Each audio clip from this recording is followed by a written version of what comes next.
Sir, Walzer's legalist paradigm, when he describes it, he also describes three revisions, one of which being the human rights revision, saying that it is justified to intervene if human rights are being violated.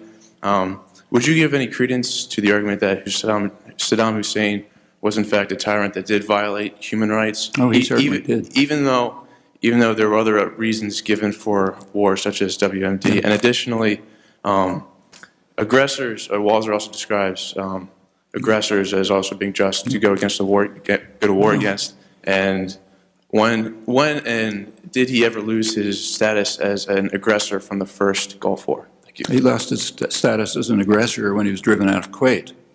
But as for the human rights violations, they were horrendous. And here is one of the cases where it really is important to look at facts before you make decisions.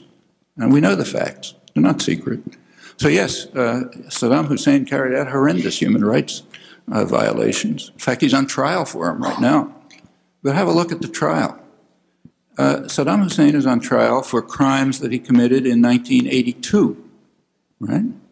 He's charged with killing, probably accurately killing about 150 or signing the death warrant for 150 or so Shiites who were involved in an uprising. Yeah, that's a crime.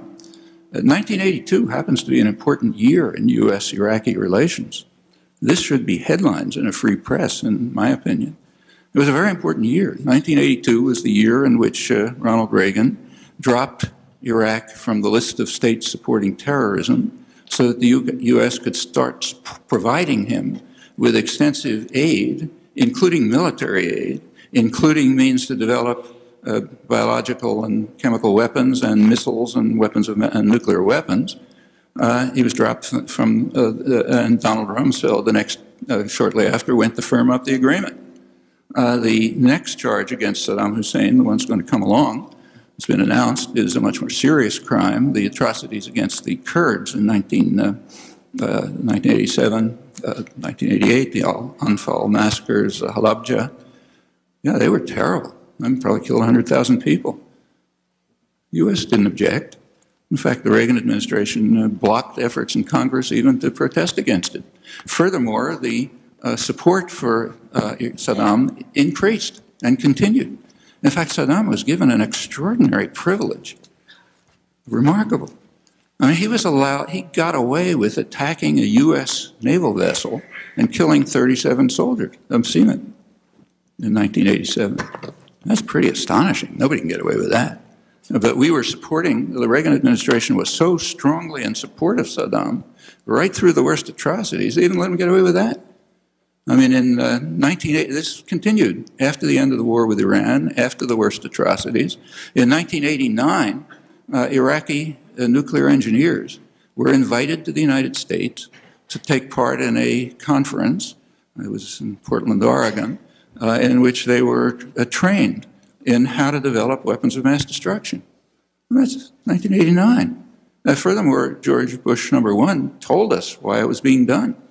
They said, we have to provide aid to Saddam because it's of our responsibility to help U.S. exporters and because he contributes to stability in the region. In fact, that continued. I mean, after the invasion of Kuwait, after he was driven out of Kuwait, you know, Iraq was practically bombed into rubble. The U.S. had total control of the area. There was an uprising, March, April 1991, Shiite uprising in the south. Probably would have overthrown it. There were rebelling Iraqi generals.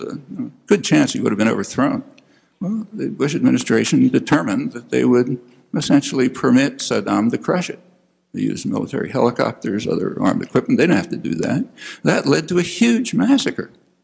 And it was described.